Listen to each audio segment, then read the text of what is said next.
नमस्कार, आपका बहुत स्वागत है इंडिया वॉइस पे। मैं हूं आपके साथ समृद्ध मिश्रा। विपक्ष का हमला तेज। देश की राजनीति में इन दिनों सबसे गर्म मुद्दा स्पेशल इंटेंसिव रिवीजन यानी कि एसआईआर का बना हुआ है। संसद की कार्रवाई का केंद्र भी जो है ये बना हुआ है। विपक्ष जहां इसे मुस्लिम वोटों को निशाना बनाने की सत्तारूढ़ भारतीय जनता पार्टी की साजिश बता रहा है, तो वहीं भाजपा इन आरोपों को सिरे से नकार कर खारिज कर रही है। लेकिन अब पार्टी के भीतर चिंता बढ़ने लगी है कि कहीं ना कहीं ये मुद्दा 400 पार नारे की तरह उल्टा ना असर डाल दे। सूत्रों के अनुसार शुरू में भाजपा को उम्मीद थी कि एसआईआर का असर विपक्षी वोटों पर पड़ेगा, मगर हालिया आंकड़ों ने संकेत दिया है कि पार्टी को स्वयं भी नुकसान झेलना पड़ सकता है। लोकसभा में समाजवादी पार्टी के प्रमुख अखिलेश यादव ने एक बार फिर चुनाव आयोग की निष्पक्षता पर सवाल उठा दिए हैं और कहा है कि ESI election commission of India यानी कि ईसीआई यहां पर जो है एक बायस्ड तरीके से काम कर रहा है।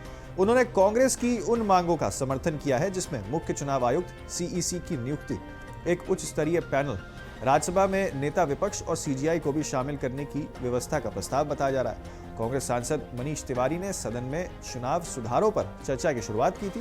विपक्ष पिछले कई महीनों से एसआईआर पर विस्तृत बहस की मांग करता हुआ नजर आ रहा है और दावा कर रहा है कि वोटर लिस्ट में भारी गड़बड़ियां हैं। लोकसभा के बाद राज्यसभा में भी एसआईआर पर चर्चा होनी है। आपको बता दें, सरकार का रुख है कि ये कार्रवाई और ये चीजें तकनीकी है और नियमित प्रक्रिया है, जबकि विपक्ष इसे वोटर राइट्स और लोकतांत्रिक पारदर्शिता से जोड़कर यहां पर देख रहा है। तो किस तरीके से आपको बता दें, यहां पर एसआईआर पर सियासी घमासान जो है वो देखने को मिल रहा है। दोनों सदनों में यहां पर गर्मा गर्मी बहस देखने को मिली है। मुस्लिम वोटों को टारगेट कर रही है भाजपा, ये एक बहुत बड़ा प्रश्न है कहीं ना कहीं जो विपक्ष खासतौर पर समाजवादी पार्टी उठाते हुए नजर आ रही है। अखिलेश यादव का यहां पर सीधा वार जो है वो चुनाव आयोग यानी कि इलेक्शन कमीशन ऑफ इंडिया के ऊपर दिखता हुआ नजर आया। निष्पक्षता पर कई सारे सवाल यहां पर जो है समाजवादी पार्टी की ओर से उठाए गए हैं। दोनों ही सदनों में, चाहे लोकसभा की बात कर ली चाहे राज्यसभा की बात कर ली जाए, एक गर्मा गर्मी बहस का माहौल जो है वो फिलहाल दिखते हुए नजर आ रहा है। चुनाव आयोग और चुनाव सुधारों पर टकराव का माहौल जो है वो देखने को मिल रहा है। एसआईआर पर सरकार को घेरने की तैयारी लगातार जारी है। यहां पर गृह मंत्री अमित शाह सरकार का पक्ष जो है वो रखते हुए फिलहाल आने वाले दिनों में नजर आ सकते हैं, जो खबरें फिलहाल सूत्रों के हवाले से यहां पर नजर आ रही है।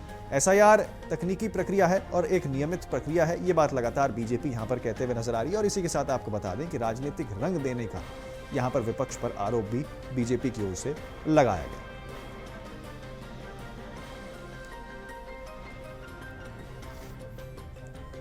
तो किस तरीके से निष्पक्षता पर अब कई सारे सवाल जो हैं वो फिलहाल खड़े होते हुए नजर आ रहे हैं। एसआईआर पर देशव्यापी सियासी घमासान फिलहाल देखते हुए नजर आ रहा है, जहां पर दोनों सदनों में गर्मा गर्मी की बहस। लेकिन इसी बीच अगर बात यूपी की जाए तो यूपी में एसआईआर चुनाव से पहले लागू करने को लेकर भी कई सारी सियासत देखने को मिल रही है। बिहार में जनादेश के बाद, बिहार में एसआईआर लागू करने के बाद अब अगला नंबर यूपी का है और उसकी प्रक्रिया लगातार जो है पूरे ही प्रदेश में चल रही है। इसी को लेकर कहीं ना कहीं विपक्ष में चिंता का एक माहौल है, जिसको बीजेपी सरे से नकार रही है और कह रही है कि बिहार में जनादेश को स्वीकार ना कर पाना, इसलिए कहीं ना कहीं एसआईआर के मुद्दे को उठाना विपक्ष का एक मसला बना हुआ है।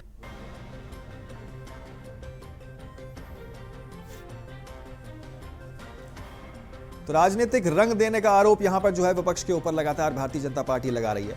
वहीं अगर यूपी की बात की जाए तो यहां पर कई सारे सवाल इस चीज को लेकर हैं कि आखिरकार एसआईआर में जिनके नाम काटे जा रहे हैं उनके साथ क्या होगा। एसआईआर को लेकर यहां पर जो है अब सियासी घमासान यूपी के अंदर भी देखने को मिल रहा है, जहां पर एसआईआर पर फिर से हंगामा जो है वो दिखते हुए नजर आ रहा है। यूपी में किस तरीके से समाजवादी पार्टी बनाम भारतीय जनता पार्टी दिखते हुए नजर आ रहा है। इसी विषय पर चर्चा करते हैं। हमारे साथ दो खास मेहमान जुड़ चुके हैं, दोनों से आपको रूबरू कराते हैं। हमारे साथ अमित तिवारी जुड़ चुके हैं, प्रवक्ता भारतीय जनता पार्टी के रूप में, और हमारे साथ धर्मेंद्र सिंह, प्रवक्ता समाजवादी पार्टी के रूप में यहां पर जुड़ते हुए नजर आ रहे हैं। दोनों ही मेहमानों का बहुत स्वागत आज की हमारी इस बहस में। पहला सवाल मेरा अमित तिवारी जी देखिए आपसे रहेगा। यहां पर देखिए सदन में फिर से हंगामा चालू हो गया। अखिलेश यादव ने साफ तौर पर कह दिया है कि इलेक्शन कमीशन जो है वो बायस्ड तरीके से काम कर रहा है, सरकार के इशारों पे काम कर रहा है, और अब यहां पर खास तौर पे मुस्लिम वोटर्स को सरकार टारगेट कर रही है। क्या कहेंगे सर? नहीं समृद्ध जी, देखिए जब यही अखिलेश यादव ने जब लोकसभा चुनाव में जब 37 सीटें जीत कर आए थे तो यही इलेक्शन कमीशन उस समय तो उन्होंने कोई आरोप लगाया नहीं। उन्होंने तो उसकी खुशियां मनाई, लड्डू खाए, लड्डू बांटे। लेकिन जब अब उनको दिख रही है कि उनकी हार सामने है, उनको जब अपनी हार सामने दिख रही है, उनके सांसदों ने कोई काम नहीं किया, जीते हुए विधायकों ने कोई काम नहीं किया, तो अब उनको ये घबराहट हो रही है। तो इस घबराहट में वो SIR, election commission, EVM, VVPAT, इन सब चीजों का नाम लेंगे। इनको ऐसा ही होता है। आप देखिए, कोई भी फैसला हो, अगर सुप्रीम कोर्ट से इनके पक्ष में आए तो सुप्रीम कोर्ट बहुत अच्छा है, इनके विपक्ष में आए तो सुप्रीम कोर्ट खराब है, उस पर भी सवाल खड़ा करने लगते हैं। इसी तरीके से ED, CBI की कार्रवाई जब इनके विरोधियों पर हो तो बहुत अच्छा है, इन पर हो तो ED, CBI, सारे IT के डिपार्टमेंट सारे खराब हो जाते हैं। और उसी तरीके से जब ये सत्ता में रहते हुए जब ये कहते हैं कि लड़के हैं, लड़कों से गलती हो जाती है तो कानून व्यवस्था बहुत अच्छी रहती है, लेकिन आज जब एक एक अपराधी को पकड़ा जाता है, उसका एनकाउंटर होता है, उसको जेल में भरा जाता है, तो इनको लगता है कि कानून व्यवस्था बहुत खराब है। इनके शासनकाल में जब अपराधी मुख्यमंत्री आवास से ऑपरेट करते थे, वहां से जब चयन होता था कि किसको कब उठाना है, किससे कितनी फिरौती मांगनी है, किससे कितने का हिसाब किताब करना है, तो सब कुछ ठीक रहता है, कानून व्यवस्था चुस्त दुरुस्त रहती है। लेकिन जब आज अपराधियों को चुन चुनकर मारा जा रहा है, अपराधी भाग रहे हैं यूपी छोड़ छोड़कर, तो इनको लगता है कि कानून व्यवस्था ध्वस्त हो रही है पूरे के पूरे प्रदेश में। तो अखिलेश यादव जब राम भक्तों पर गोलियां चलवाते हैं इनके पिताजी, तो बहुत अच्छा कानून व्यवस्था रहती है। उसी तरीके से जहां पर राम मंदिर का शिलान्यास होता है, राम मंदिर बनता है, ध्वजारोहण होता है, तो इनको बहुत बुरा लगता है। गौ माता से इनको बदबू आती है, इत्र पार्क से इनको खुशबू आती है। तो ये सब ये जो चीजें हैं ना, ये अखिलेश यादव के बीच में घबराहट पैदा कर रहे हैं, क्योंकि अभी जो है वो बांग्लादेशी छोड़ छोड़ के भाग रहे हैं हर जगह से। आपने देखा, आपने भी रिपोर्ट दिखाई कि किस तरीके से जगह जगह जहां पर कुछ पॉकेट्स में बांग्लादेशी रहते थे और जिसका इस्तेमाल हो सकता है, मैं इसका कंफर्मेशन तो नहीं कर सकता, लेकिन विपक्ष के तौर पर जिस तरीके से बंगाल में इस्तेमाल होता है, उसी तरीके से इन बांग्लादेशियों को अखिलेश यादव उसके लिए यूज करते थे। आज जब वो छोड़ छोड़ कर भाग रहे हैं तो उनको घबराहट हो रही है कि अब इनके लिए वोट डालने कौन आएगा। तो इस तरीके की परिस्थिति जब विपक्ष हताश हो जाता है, लेकिन देखिए, सबसे बड़ी चिंता तो समाजवादी पार्टी और विपक्ष को खासतौर पे हो रही है, चाहे उसमें कांग्रेस की बात कर ली जाए, चाहे समाजवादी पार्टी की बात कर ली जाए, वो इस चीज को लेकर सभी को हो रही है। मुसलमान वोटर्स जो है, मुस्लिम वोटर्स जो है, उनके नाम कटेंगे।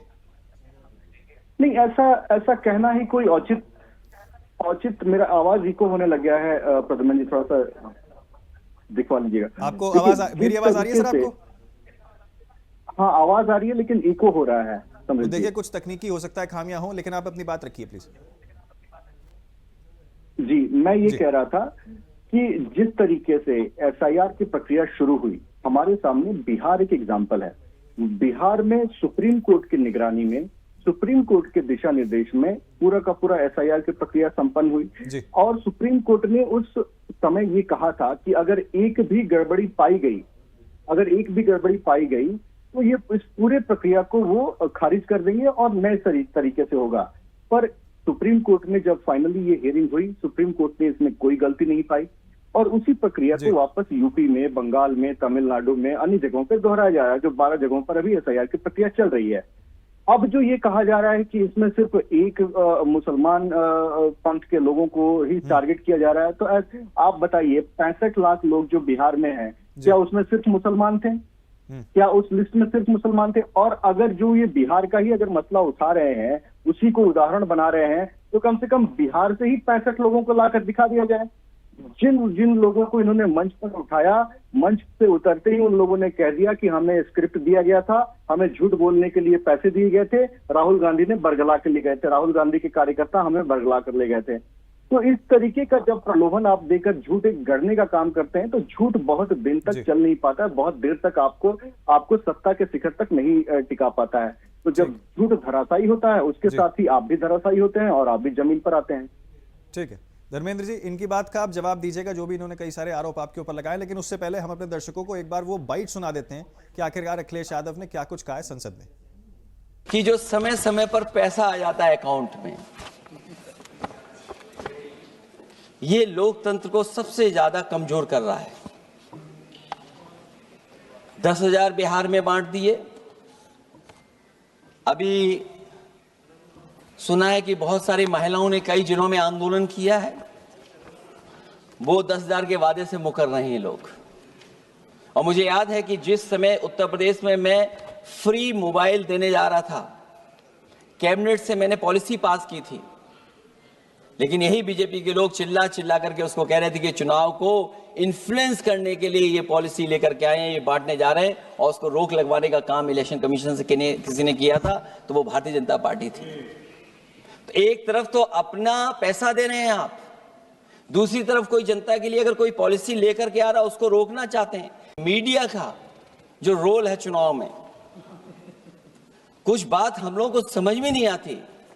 हमारे जो गरीब मतदाता हैं वो कभी कभी अध्यक्ष महोदय हमसे पूछते हैं कि आप तो टीवी पे आते हैं और चले जाते हैं, कुछ लोग टीवी पे आते हैं फिर जाते ही नहीं हैं, ये कारण क्या है?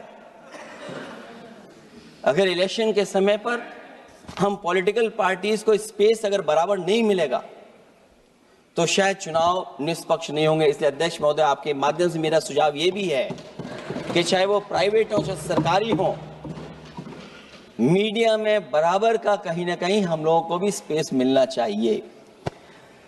इधर एक नई चीज है, नया जमाना है तो नई चीज है सोशल मीडिया। पहली बार देखने को मिल रहा है कि जहां पर इमेज बनाने के लिए पैसा नहीं खर्च किया जा रहा अध्यक्ष महोदय, दूसरे की इमेज कैसे खराब की जाए उसके लिए पैसा खर्च किया जाता है। इलेक्शन बैलेट पेपर से होना चाहिए, और इसलिए होना चाहिए कि बहुत प्रश्न लग रहे हैं, बहुत उंगली उठ रही है, इलेक्ट्रॉनिक चीजों पे बहुत सवाल खड़े हो रहे हैं, और केवल भारत के अंदर लोकतंत्र में नहीं, दुनिया के लोकतंत्र में। और ये जो लोग कुछ कह रहे हैं इलेक्ट्रॉनिक की बात और टेक्नोलॉजी की बात कर रहे हैं, मैं उनसे कहना चाहता हूं कि भारत और जर्मनी की तुलना कर लें, भारत और अमेरिका की तुलना कर लें, भारत की और जापान की तुलना कर लें, हम कहां खड़े हैं। अगर वो संपन्न देश जो टेक्नोलॉजी में हमसे कई गुना आगे हैं, अगर वो स्वीकार नहीं कर रहे ईवीएम, तो आखिरकार हम ईवीएम को क्यों स्वीकार कर रहे हैं? जिस इलेक्शन कमीशन से हमें ये उम्मीद थी कि निष्पक्ष काम होगा, निष्पक्ष कार्रवाई होगी, वो हमें कहीं देखने को नहीं मिली। मैं सबसे पहला उदाहरण ये देना चाहता हूं कि एक रामपुर का बाई इलेक्शन जो लोकसभा का हुआ, जब लोकसभा का चुनाव बाई इलेक्शन रामपुर का हो रहा था, तो भारतीय जनता पार्टी की सरकार के मुख्यमंत्री जी और पूरी भारतीय जनता पार्टी ने यह तय किया था कि ये समाजवादी पार्टी यहां से नहीं जीतेगी, यहां से भारतीय जनता पार्टी जीतेगी। और ये आशंका हम लोगों को थी कि हर तरीके से हम लोगों को दबाया जाएगा, हर तरीके से चुनाव में धांधली की जाएगी। और जिस समय चुनाव शुरू हुआ वो चीजें हम लोगों को देखने को मिली। सभापति महोदय, वोटिंग के दिन, जिस दिन वोट पड़ रहा था, उस दिन हम लोगों ने देखा कि किस तरीके से पुलिस और पूरा प्रशासन इस बात पे लगा हुआ था कि कोई भी वोटर घर से न निकले। रामपुर का बाई इलेक्शन हमने ऐसा देखा जहां पर पूरा पुलिस प्रशासन, भारतीय जनता पार्टी की सरकार ये कोशिश में लगी थी कि मतदाता बाहर न निकले, और पहली बार भारतीय जनता पार्टी वहां से चुनाव लोकसभा का जीती। ये बाई इलेक्शन लोकसभा की बात कर रहा हूं मैं, और एक एक घटना की सूचना हम लोगों ने इलेक्शन कमीशन को दी है। एक एक घटना के पुलिस क्या कर रही है, पुलिस कहां बैरिकेडिंग लगाई है, पुलिस कहां रोक रही है, कौन पुलिस का अधिकारी कहां जा रहा है, डीएम क्या कर रहे हैं, कमिश्नर क्या कर रहे हैं। और उसके बावजूद भी इलेक्शन कमीशन ने एक भी किसी के खिलाफ कार्रवाई नहीं की। तो देखिए किस तरीके से यहाँ पर जो है कई सारा सियासी घमासान जो है देखने को मिल रहा है। वापस लौटते हैं हमारे दोनों ही मेहमानों के पास जो हमारे साथ जुड़े हुए हैं। धर्मेंद्र सिंह जी, आप अपनी बात जो है अब रखिए कि आखिरकार इतने सारे आरोप जो यहाँ पर बीजेपी की ओर से लगाए हैं उनको किस तरीके से आप देखते हैं? जी नमस्कार समृद्ध। देखिए, ऐसा भारतीय जनता पार्टी इसमें माननीय राष्ट्रीय अध्यक्ष जी के आरोपों पर एक भी आरोप पर उनके पास जवाब नहीं है जी। केवल इतिहास में जीना चाहते हैं। आप लगातार 3 बार के कार्यकाल हो गया, आप कौन गोली चलवाया, नेहरू जी ने क्या कहा, नेताजी ने क्या कहा, इसी पर के भरोसे हैं। आपको जबकि बात करनी चाहिए कि आपने क्या किया, अपनी उपलब्धियां बतानी चाहिए। लेकिन चूंकि अगर आपने कुछ किया हो तो आप बताएंगे, करने के लिए कुछ है नहीं। देखिए, ये समृद्धि उसी दिन तय हो गया था जिस दिन आप इलेक्शन कमीशन वाला, हम इनके 2-3 महत्वपूर्ण सवाल हैं उस पर अलग अलग जवाब देना चाहेंगे। SIR को लेकर के ये उसी दिन तय हो गया था जब निर्वाचन आयुक्तों की नियुक्ति में, थोड़ा इको हो रहा, अगर ठीक हो जाएगा आवाज तो ठीक है। निर्वाचन आयुक्तों की नियुक्ति में नियुक्ति प्रक्रिया को बदल करके प्रधानमंत्री जी ने अपने हाथ में ले लिया था। और एक स्वाभाविक सी बात है, जब नियोक्ता जो कहेगा, जिसकी तनख्वाह मिल रही, जिसको नियुक्ति का पावर है, वो जो कहेगा उसके कोलीग बन करके संवैधानिक संस्था का प्रमुख काम करेगा, तो देश में निष्पक्ष चुनाव, उस संस्था की निष्पक्षता पर सवाल हमेशा रहेगा। अगर उस निर्वाचन आयोग को निर्वाचन आयोग बने रहने देना चाहते हैं, उसकी जिम्मेदारी देश की जनता के प्रति और सभी राजनीतिक दलों के प्रति बराबरी से चाहते हैं, तो सबसे पहले तो उनकी नियुक्ति प्रक्रिया को बदलना होगा। इसमें कोई दो राय नहीं। जब भी किसी एक व्यक्ति का हो, चाहे हमारा हो, चाहे आपका हो, चाहे तीसरे पक्ष का हो, जब उसके हाथ में होल्ड रहेगा तो स्वाभाविक सी बात है कि उसकी मजबूरी होगी कि जो चाहेगा वही करेगा। हम आते भाई, भारतीय जनता पार्टी साथी कह रहे थे नेताजी तक पहुंच गए गोली चलाने के बाद, तो भाई ये तो आप नरेंद्र मोदी जी से पूछिए, जिन्होंने राम मंदिर निर्माण समिति के अध्यक्ष के रूप में नृपेंद्र मिश्रा जी को बनाया है। और नृपेंद्र मिश्रा जी का बयान पढ़ लीजिए, व्हाट्सएप इंडस्ट्री से बाहर आइए, आपको सच मालूम हो जाएगा। और अगर आप नहीं मानते हैं उसको, नृपेंद्र मिश्रा के बयान को और तथ्यों को, तो ये नरेंद्र मोदी जी के विवेक पर उंगली उठाइए कि उन्होंने किस तरह, क्यों राम मंदिर निर्माण समिति के अध्यक्ष के रूप में नृपेंद्र मिश्रा की नियुक्ति की और नेताजी को पद्म विभूषण सम्मान देने का काम किया। तो इस तरह से इससे बाहर निकलिए, इतिहास जीने से आइए वर्तमान में। दूसरी बात, भाई आदरणीय राष्ट्रीय अध्यक्ष जी ने बताया, सबने देखा कि रामपुर का चुनाव हो, कुदरकी का हो, मिल्कीपुर का चुनाव हो, किस तरह से मतदाताओं को रोकने का काम हुआ। अब किस तरह से चुनाव आयोग आंख और कान बंद करके बिना नाखून बिना दांत के बैठा रहा कि लगातार, कहीं तो आपने सबने देखा, आपने भी चलाया कि एक इंस्पेक्टर पुलिस का अफसर वो गन के दम पर मतदाता को रोक रहा था। मैं उन बहादुर महिलाओं को धन्यवाद दूंगा कि वो लड़ने के लिए तैयार थी, नहीं मैं अपना मत डालूंगी, बैरिकेड्स लगा के रोके गए। और कई अफसर मिल करके मतदान जो अधिकारी होते, पीठासीन अधिकारियों के माध्यम से मतों में इन्फ्लुएंस करने का काम किया, मशीनों में मत डालने का काम किया। सारे सबूत हम लोगों ने दिए, ऑडियोज भी दिया, बात करके साथ जो आपने टारगेट दिया था हमने पूरा कर दिया। एक भी कार्रवाई अगर निर्वाचन आयोग ने किया हो तो हम लोग स्वागत करेंगे, धन्यवाद देंगे कि हाँ हमारी बात सुनते हो। एक एक पल की हम लोगों ने सूचना दी। दूसरी बात, बिहार को बार बार लेकर के आते हैं और SIR जो चर्चा गृह मंत्री जी और उत्तर प्रदेश के मुख्यमंत्री जी करते हैं जी, हो रहा है SIR, जिसमें निर्वाचन आयोग अपने हैंडबुक में सबसे ऊपर लिखता है कि ये नागरिकता का प्रमाणन नहीं करता है, ये केवल मतदाता सूची को दुरुस्त करने का काम करता है। लेकिन दुर्भाग्य है कि लोग संविधान में भरोसा नहीं रखते और बार बार कहते हैं डिटेंशन, अगर SIR हो रहा है, NRC नहीं हो रहा है, तो डिटेंशन सेंटर किस आधार पर आप खोल रहे हैं? और ये बयान देश के गृह मंत्री जी, उत्तर प्रदेश के मुख्यमंत्री जी क्यों दे रहे हैं कि इसके माध्यम से हम बांग्लादेशी रोहिंग्या चिन्हित कर रहे हैं? हम लोग किसी बांग्लादेशी, किसी रोहिंग्या, किसी अवैध अप्रवासी, किसी अवैध आतंकवादी जो दूसरे देश का है, देश के अंदर बिल्कुल उसको देखना नहीं चाहते हैं। लेकिन जिम्मेदारी किसकी है? जिम्मेदारी देश के गृह मंत्री जी की है, देश के प्रधानमंत्री जी की है, भारत सरकार की है, अन्य राज्य सरकारों की है, जो भारतीय जनता पार्टी शासित है। बॉर्डर आपके पास है, क्यों चले आ रहे साहब, कैसे यहाँ? धर्मेंद्र जी, लेकिन देखिए एक चीज इसमें ये भी है कि कल मुख्यमंत्री जी, देखिए कल मुख्यमंत्री योगी आदित्यनाथ ने एक पत्र जारी किया जिसमें खास तौर पे उन्होंने प्रदेशवासियों से भी ये अपील की है कि अगर आपकी नजर में कोई ऐसे व्यक्ति आते हैं तो आप जल्द से जल्द जो है प्रशासन को यहाँ पर सतर्क करें। हाँ, समृद्धि बड़ी बढ़िया बात। देखिए समृद्धि जी, सबसे महत्वपूर्ण बात है कि ये अधिकार किसका है और जिम्मेदारी किसकी है। ये अधिकार केंद्र सरकार का है। गृह मंत्रालय नोटिफिकेशन जारी करके और तमाम BSF और जो उनकी संस्थाएं उसके माध्यम से चिन्हित करके देश के बाहर भेजते हैं जी। हम तो चाहते हैं एक भी न रहे। आज डिटेंशन सेंटर को मैं इनसे भारतीय जनता पार्टी के साथ पूछूंगा कि ईमानदारी से बताएं कि अब तक उत्तर प्रदेश में कितने अवैध अप्रवासी बांग्लादेशी रोहिंग्या चिन्हित हुए, कितने को ये पकड़ करके इन्होंने विदेश बाहर भेजा, या कितने लोगों को किस कानून के तहत क्या कार्रवाई की और कहां कहां पर चिन्हित हुए।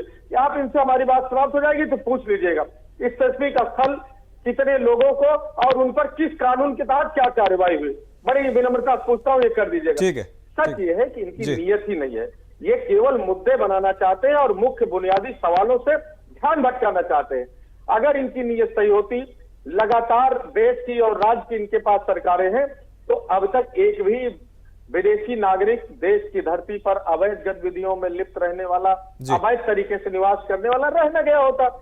लेकिन सच यह है कि केवल चुनावी मुद्दा अपनी कुर्सी को, चूंकि उत्तर प्रदेश की महान जनता ने इनकी कम्युनल राजनीति को उखाड़ फेंका उत्तर प्रदेश से, अब उसी बौखलाहट में इस तरह के मुद्दे लेके आ रहे जो किसान से, नौजवान से, व्यापारी से जी और जो नौकरियां दे नहीं पा रहे हैं, इनसे ध्यान भटकाने के लिए इस पर कोई सवाल न पूछे तो इस तरह के विमर्श लेकर के आते ठीक है। वोट चोरी पे कोई सवाल न पूछे, इसलिए इधर के विमर्श लेकर ठीक आते है। हैं। अमित जी जवाब दीजिए इनकी बात का, लेकिन साथ ही एक और चीज मैं इसमें जोड़ना चाहूंगा। यहाँ देखिए, एक तो नियुक्ति को लेकर भी समाजवादी पार्टी हमलावर हो रही है और साफ तौर पर यह भी कह रही है कि देखिए चुनाव जो है बैलेट पेपर से होने चाहिए। बिल्कुल होने चाहिए, क्या दिक्कत है? जनता पर भरोसा है तो बैलेट पेपर कराइए, फ्री एंड फेयर इलेक्शन। ठीक है। अमित जी से जवाब ले लेते हैं, धर्मेंद्र जी एक बार जवाब ले लेते हैं जी। नहीं समृद्ध जी, जी देखिए जो ईवीएम की बात हो रही है, बैलेट पेपर की बात हो रही है, तो बैलेट पेपर में तो हटे हुए काफी दिन हो गए। ईवीएम के भरोसे तो हम लोग काफी बहुत सारे इलेक्शन देश में देख चुके हैं। कम से कम अगर 2001 की बात करें तो 2001 से बहुत सारे, लगभग हर 5 साल अगर उसे पकड़ ले तो बहुत सारे इलेक्शन हमने देख चुका है। तो इन इलेक्शंस में ये कहीं जीते भी हैं, कहीं हारे भी हैं। तो क्या ये कहना चाह रहे हैं कि जहां पर वो जीते हैं उन्होंने इलेक्शन कमीशन के साथ साठगांठ करके वहां पे जीती है? इसका जवाब हमें ईमानदारी के साथ विपक्ष से पूछना चाहिए। दूसरी बात, अभी आप अखिलेश यादव के बाइट को दिखा रहे थे जी। अखिलेश यादव को टीवी पर आने का बहुत शौक है। देखिए उनको दिखाया भी जा रहा था, जब वो लोकसभा में बोल रहे थे तो उन्हीं को दिखाया जाता। तो जब जब वो जहां जहां बोलते हैं उनको दिखाया जाता है, उतना कवरेज उनको मिलता ही है। लेकिन आजकल चाह हो गई है वायरल होने की। अब अखिलेश यादव के अगर आप बयान पहले और अभी में देखेंगे तो वो वायरल होने वाले 30-30 सेकंड वाले बयान वो ज्यादा देते हैं ताकि वो वायरल हो सके।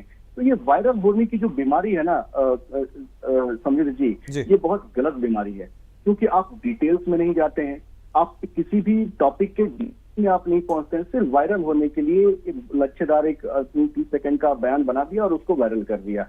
तो ऐसे मीडिया में स्पेस आप नहीं दे सकते हैं। 30 सेकंड जितना जल्दी वो 30 सेकंड आता है उतनी ही जल्दी 30 सेकंड निकल भी जाता है, जनता के बीच में वो टिक नहीं पाता है।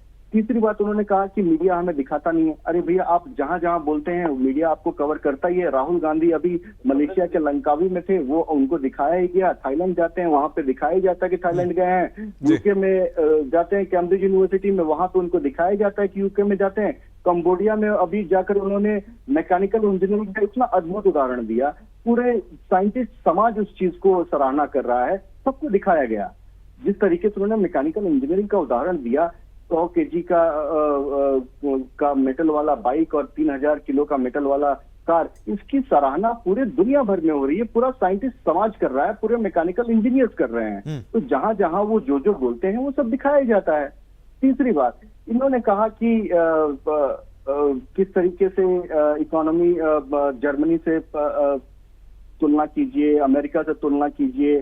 तो अमेरिका तो डेड इकोनॉमी कह रहा था, तो आज जब 8.2 की जीडीपी आई है तो क्या आपको भी ये लगता है कि डेड इकोनॉमी? ये तो खुशियां बना रहे थे जब ट्रंप ने कहा था कि डेड इकोनॉमी। ठीक है धर्मेंद्र जी, जवाब दीजिए इनकी बात का 1 मिनट के अंदर, क्योंकि देखिए समय हमारे पास थोड़ा सा कम है। ठीक है अमित जी, आपने कई सारी बातें रख दी, समय हमारे पास थोड़ा सा कम है आज।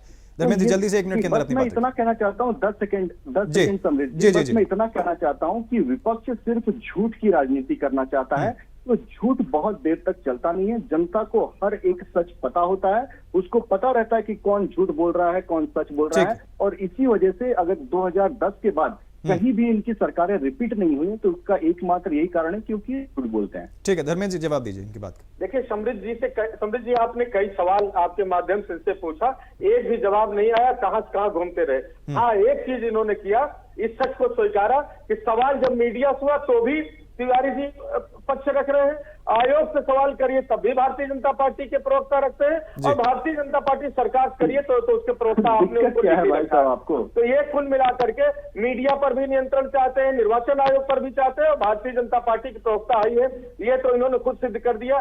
सवाल मीडिया से पूछा गया तो मीडिया कितना मिनट किसको दिखाना है, ये चूंकि यही तय करते, इसलिए जवाब देने आ गए। चलिए, बहुत शुक्रिया आप दोनों खास मेहमानों का आज हमारे साथ इस बहस पे जुड़ने के लिए और अपनी बात रखने के लिए। देखिए किस तरीके से यहाँ पर जो है एसआईआर पर फिर से हंगामा जो है देखने को मिल रहा है, वार पलटवार का सिलसिला लगातार देखने को मिल रहा है। चुनावी प्रक्रिया के बीच एसआईआर को यहाँ पर अब जो है समाजवादी पार्टी ये कहते हुए नजर आ रही है कि इसमें कहीं ना कहीं बीजेपी अपने हित में काम कर रही है और चुनाव आयोग को ये तक कह डाला कि ये जो है बायस्ड होकर सरकार के लिए काम कर रहा है, जिसके बाद कहीं ना कहीं सियासी हलचल और घमासान फिर से जो है पूरे देश में ही देखने को मिल रहा है। फिलहाल के लिए मेरे साथ इस बहस में इतना ही, लेकिन बाकी तमाम खबरों और अपडेट्स के लिए आप बने रहें और देखते रहें सिर्फ इंडिया वॉइस।